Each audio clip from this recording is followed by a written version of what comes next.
Keeping your Honda infotainment system updated ensures smoother performance, improved navigation accuracy, and better smartphone connectivity. Honda provides two main update methods: over the air updates for convenience, and USB updates for vehicles without reliable internet access. Staying current helps fix bugs, improve compatibility with Android Auto and Apple CarPlay, and even add new features. Important steps: 1.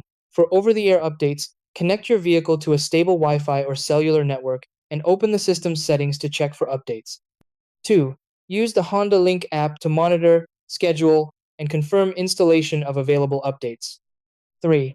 Keep the vehicle powered on during installation to avoid interruption. 4. For USB updates, download the correct update file from Honda's official website after entering your VIN. 5.